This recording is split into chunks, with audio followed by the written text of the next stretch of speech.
Good day, Bashana. Once again, your favorite uncle is with you, and we are continuing on trig identities, proving trig identities for grade 11. So, if you have not subscribed, please just make sure that you're part of the family. Now, I've already covered from this exercise, I've covered exercises 1 and 2 as well as 3 and 4 on a separate video. Now today I am going to continue on exercise 5. Now if you've watched those the previous videos, I want you to try out exercise 5 on your own, right? Before you actually even watch my solution. But once you've done that, you can now continue, and I'll start with the solution thereof. Now, when you look at this, we've got 1 over 1 minus cos of x plus 1 over 1 plus cos of x, and they want us to prove that this is equal to 2 over sine squared of theta. Right. Now, let's write that down. Remember I said to you in our previous video that you work with the left-hand side and the right-hand side separately, right? So we've got 1 minus cos of x plus 1 over 1 plus cosine of theta, rather. Okay, and we want to prove that this is equal to 2 over sine squared of theta. Now, let's do this, ladies and gents. Right, so on the right-hand side, okay, I have, in this case, those, I don't have anything that I can change this to. Okay, let me write it nicely so that it doesn't look like a sine of 2 theta. Right, but on the left-hand side, what do you notice? I have got fractions. I couldn't convert anything into sine and cos. We already have those as cos of x of theta, right? In this case, I don't have square identities, right? But what I do have are fractions. And I said, once you've got fractions, you need to add them together, right? So in this case, our LCD, this is what our LCD looks like. Our LCD, right, will be 1 minus cos x, 1 plus cos x. So we are adding those together. In fact, let me write down the LCD first. That would be 1 plus 1 minus cos x, or cos theta rather, 1 plus cos of theta.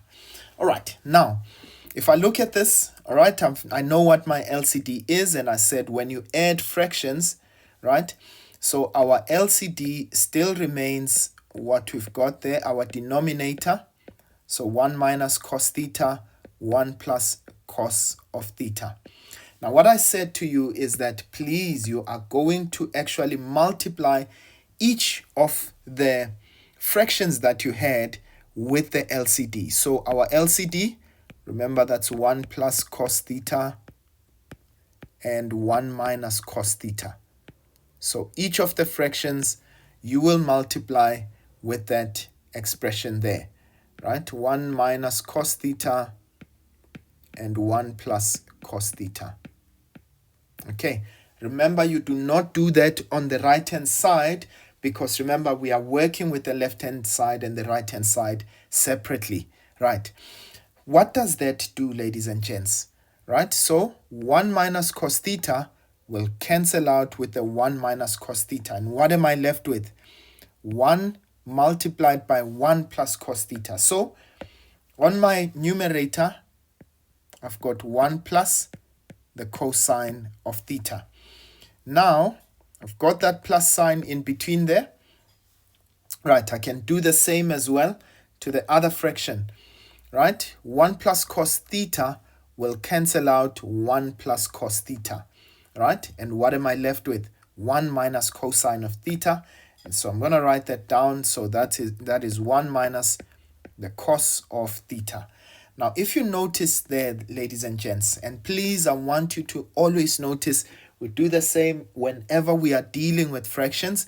It's much easier when we do it in that way, right? So, okay, let me just get rid of these guys. So, I am going to say, Right, so I've got minus, you can see at the numerator there, I've got cos of theta and negative cos theta. So those two can cancel out. And so what do I have? 1 plus 1, that gives me 2, right? But at the denominator, I could apply, in this case, our FOIL rule, isn't it? This would give us the difference of two squares. You can see that already. So 1 times 1 will give us 1, and 1 times cos theta, that will give us cos theta. Negative cos theta times 1 will give us negative cos theta, and negative cos theta times cos theta would give us minus cos squared of theta. So in this case, okay, maybe let me write it down. So I had 1, so 1 times 1, that is 1. I had 1 times cos theta, that was cos theta. I had negative cos theta times 1, that will be minus cos theta. And finally, I had negative cos theta times cos theta, and that will give us negative cos squared of theta. Right, so in this case, you can see those two cancel, and that's how we end up with the difference of those two squares, all right? And that would give us 1 minus cos squared of theta. And as a result, ladies and gents, we know this from our square identities, right? That 1 minus cos squared of theta will give us 2 over sine squared of theta. Right, so what I'm going to do, ladies and gents, is that I'm going to, 6 does look a little bit cumbersome, okay, but I think it follows the same method as well, right?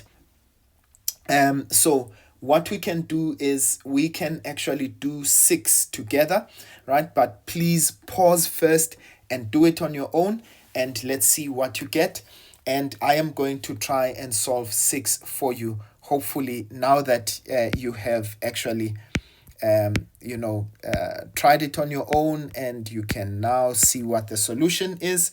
Right, let's write this down. So this is 6 tan of theta divided by cos of theta, and this will be equal to 3 over 1 minus the sine of theta. Okay, and this is minus 3 over 1 plus the sine of theta. Now, ladies and gents, please try it out on your own first, and you can watch the solution thereafter. All right, now let's look at how to solve it together. Right, so again, I said we need to always separate the left and the right hand side from each other and work on them separately. Now, when I look at the left hand side, I've got a tan theta, and I said the first thing that you always do is to try and convert everything into sine and cos. So I've got 6 tan of theta, so I'll convert that into sine theta divided by cos theta. But remember, we still divide this by cos theta. Okay? Right. On the right hand side, on the other hand, right, I've got 2 fractions, and we said all the time when you've got 2 fractions, I am going to actually add them together. What is our LCD? LCD is 1 minus sine of theta multiplied by 1 plus the sine of theta. And if we multiply the LCD into both our fractions there, right, as I said, I'll use a different color. I have got 1 minus sine theta times 1 plus sine theta. But I do the same on the other fraction. 1 minus sine theta into 1 plus sine theta. Sorry, I don't have enough space there, but you do get the point. So what happens? You'll see that 1 minus sine theta cancels out the 1 minus sine theta. What am I left with? I've got 3 multiplied by 1 plus sine theta. So let's write that down. That's 3 into 1 plus the sine of theta. And then minus, so it's that minus sign in between there, right?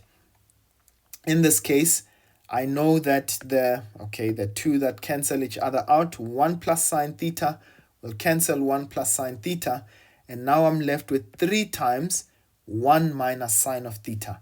So I've got 3 into 1 minus the sine of theta. Now, ladies and gents, we'll come back to finish that off. Let's look at our right-hand side. We've got 6 sine theta over cos theta. And now remember, we can convert division into multiplication, but remember we need to invert the fraction, right? So this will be 1 over cos of theta. Remember, this was cos theta over 1. So if I change to multiplication, I am going to invert that fraction. Okay, right. And so what does that give us? It gives us 6 sine theta multiplied by 1 will give me 6 sine theta, okay, divided by cos squared of theta. That's cos theta times cos theta. So in this case, that's what we have on the left-hand side, right? There's nothing much that we can do, okay? So in this case, we focus or we turn our attention to the right-hand side. Now, we've converted that, okay? Remember, what did we do? We multiplied by the LCD, okay? And we got those two, this guy and that guy, to cancel each other out. And we said, what is left? 3 times 1 plus sine theta. And that's what gave us this guy. And this is minus, again, 1 plus sine theta. Okay, this guy and that guy cancelled out. And now we are left with 3 times 1 minus sine of theta. And this is what gave us this ultimately. Right, so let's work it out algebraically. Right, so we've got, using our distributive law, right? So we've got 3 plus 3 sine theta minus, okay, minus 3 times 1 is negative 3. Negative 3 times negative sine theta will give us positive 3 sine theta. Please remember that a negative times a negative will give us a positive. And what can we do? We can multiply that denominator together. We've just done that in the previous exercise. So this will be 1 minus sine squared of theta. Right, and you'll notice the 3 and the minus 3 cancel each other out. And these we can add together. So we've got 6 sine of theta divided by. Now you'll notice once again, 1 minus sine squared of theta can be converted into its square identity equivalent, which is cos squared of theta. And what do you notice, ladies and gents? Left-hand side is equal to right-hand side. And I hope, ladies and gents, that you've been able to follow on in what we have been doing so far. Please, if you still don't understand this section, go back to the previous exercises that I had shown you so that you can be able to master this section. Otherwise, it will actually, if you don't know what you're doing in the section, it might actually affect even the other sections that we're going to do. Otherwise, ladies and gents, I'm going to leave it here for now. On the next video, we are going to be looking at number 7, right? So I thought for number 7, I'm going to do it on its own, and I'll do number 8 separately on another video. So let's do that in the next video. I'll see you guys again next time. Sharp, sharp.